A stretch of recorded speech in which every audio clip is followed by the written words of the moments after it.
Alright guys, it's LXWL here, coming at you with a Salamangreat deck profile. I've been practicing the deck online a lot, so I finally got all the cards in person, so I decided to make a build for you guys. So, we'll start with the main board. It is a 40 card main board, starting with the Salamangreat monsters. We play 3 Spinny. He can pitch himself to grave to boost a monster up by 500 attack as long as you control another Salamangreat monster. He can also recur himself from grave if you have a Salamangreat monster, but he's banished when he leaves the field. But that's okay because normally you're going to overlay with him, so you get to keep him. Next we have 3 Gazelle.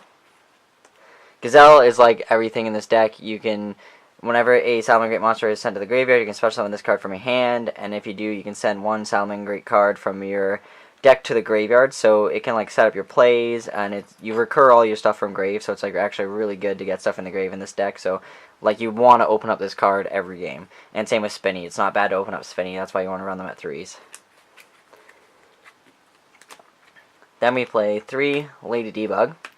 So essentially, if you don't see any other starter card, this is your starter card. She can get you a level 3 or lower burst monster from your deck to your hand, so like you can search out your Gazelle if you don't have Gazelle, or get Spinny if you don't have Spinny, or you can even search out Foxy, but I don't think you'd want to search out Foxy because at that rate, unless you already have everything else, I guess you can just set up yourself for the next turn.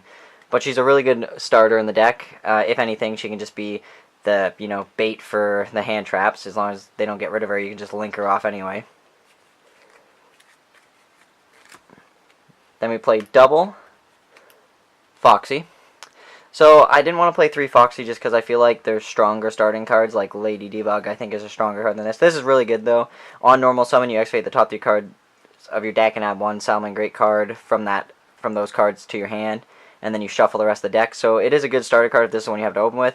I just don't want to see multiple in hand, so I would rather keep it down to 2, because you don't really want to see another one or draw into another one. Then we run 1 Jack Jaguar and 1 Falco. So Jack Jaguar can recur himself from grave by shuffling 1 monster in the graveyard into the deck, and he can be special summoned to a zone that a link monster points to, so it's just to help to extend your plays and stuff. And Falco, he is you can target 1 monster you control, 1 Salamangreat monster you control, return it to your hand to special summon himself out from grave. And when he's sent to grave, you can add a Salamangreat spell or trap from your graveyard to your hand. So I mean, they both have utility in the deck, but they're mainly just for the combo purpose. You just kind of want to use them for link materials and stuff, but they're really good. I think only good at 1 though. I wouldn't recommend running more than 1 of each of these. Then for the hand trap lineup, I'm playing triple Droll and Lockbird because I find the danger matchup, like any danger deck you verse with this deck, it's really hard for them to negate a whole bunch of things.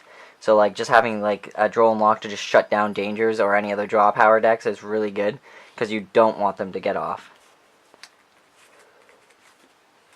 Then we run 3 Ash Blossom and Joyous Spring.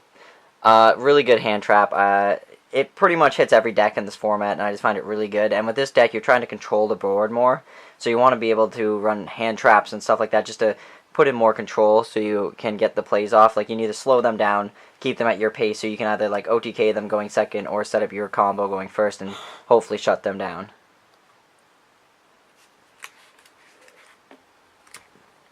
Then I run double Effect Veiler, mainly because I don't have infinite impermanence, but I mean, it's still not a bad hand trap. I still recommend running it if you can't get the impermanence and stuff. It's not a bad card to run, and it's just, like I said, another good thing to do when you're trying to play more control-based. Then for the spells, we run 3 Circle. This is your, Rhoda for any Salamangreat monster you need. Just add 1 Salamangreat monster from your deck to your hand. So like whatever you don't open up, you can just search out easily. It does have another effect that you can target 1 Salamangreat link monster you control that was link someone using a monster with the same name, and that monster is unaffected by monster effects for that turn, and it's a quick play spell. So I mean, that does come up too, but mostly you just want it for that first initial search effect, which is like just way too good. You have to run this at 3. Then I run 1 Wall of the Salamangreat and 1 Sanctuary. Sanctuary at 1, once again, you can search pretty much all of their cards, so you don't really need to run them at more. And your Link 1 will get you this, so I mean you don't really have to worry too much about trying to get your field spell card. And the Wall of the Salamangreat is just in there as an extra card. I mean, it has an okay effect, I just don't use it all that often. Then I run 1 Fusion of Fire to obviously go for the OTK play. Then I have 1 Foolish Barrel, just because you can set up your grave so easy in this deck, so why not run something that can just set up your spinning right away and you don't have to waste any resources on dumping anything for it if you didn't open it. So I just find it really good in this deck. Then we run 3 Called by the Grave, because you do not want to get hand trapped, and also you can use this as a kind of like a control-based play as well. Like you can stop some annoying graveyard effects in the mirror match. This is really good. So it's all stuff that you would really want. Then I run 2 Salamangreat Roar.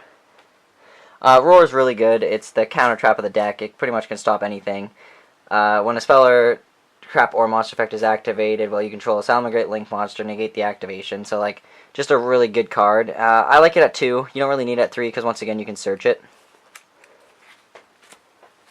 Then I run 1 Salamangreat Rage. Really good for the destruction play. Once again, you're trying to play more control, so like if you can blow up things off their board and negate things, it's really good. Then you have double Goes and Match. Goes and Match in this deck is just really good, because like everything you're pretty much running is fire. Like there's a few things in the extra deck that aren't, but you don't really care about them enough. Like this card in this meta right now is just really good, so I definitely suggest running the Goes and Match.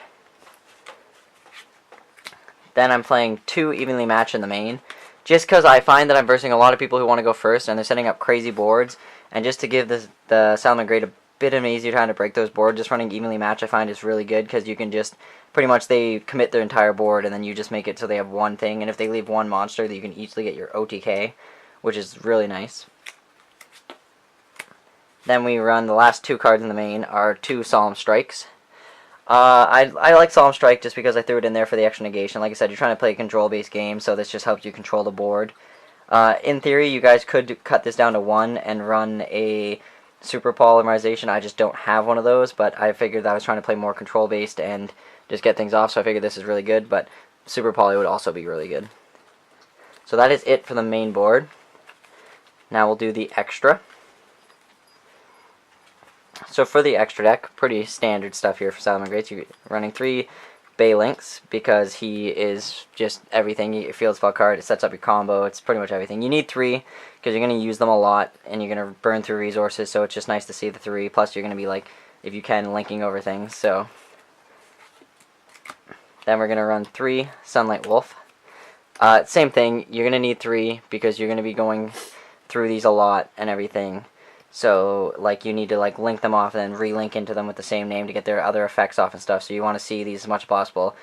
You're going to be recurring them and stuff, but it's just really good to keep them at 3. Then I run double Heat Leo. Double Heat Leo, you don't really need the 3rd. You're just going in for this for the OTK, potentially. Like, that's all it really is in there for. So I feel like running 3 is a little cloggy, but you could run 3 in theory if you wanted to. I just wanted to run some other stuff, so I just chose 2. Then I run 1 Power Code Talker. I find it comes up once in a while. I've just recently put this in, so I'm just trying it out. It may come out in later builds, but right now I just kind of like it. It's another just fire monster that can be okay. Then we have Transcode Talker, which is an earth. So like I said, there are a couple of things that might get hurt by your Goes and Match, but nothing you overly care about.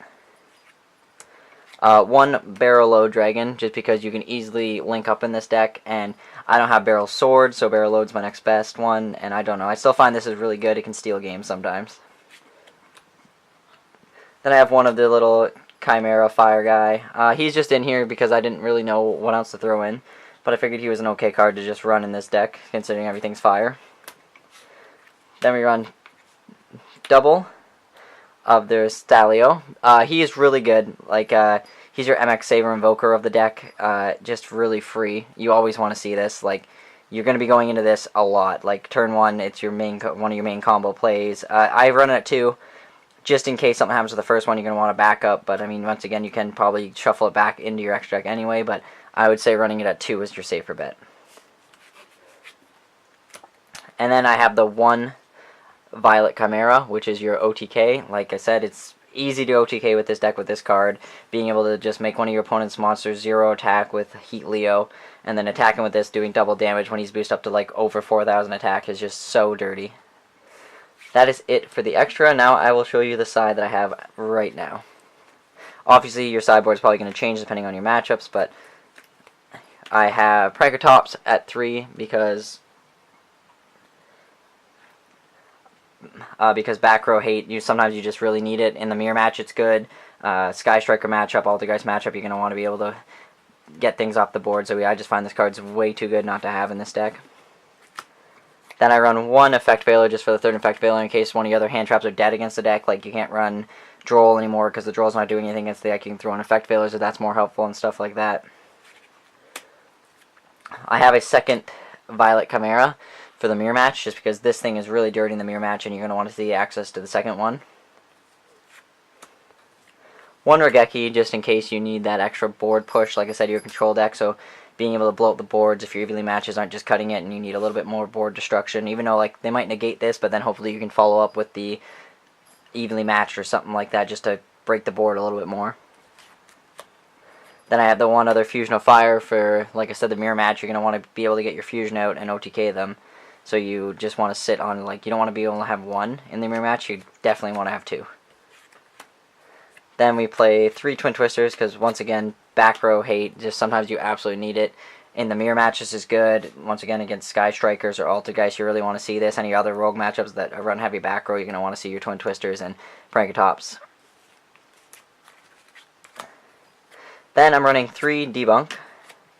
The only reason I'm really running 3 Debunk right now is because where I am, dangers are one of the harder things to get around in this, and just being able to negate something that activates in hand or graveyard and banish that card is just really good.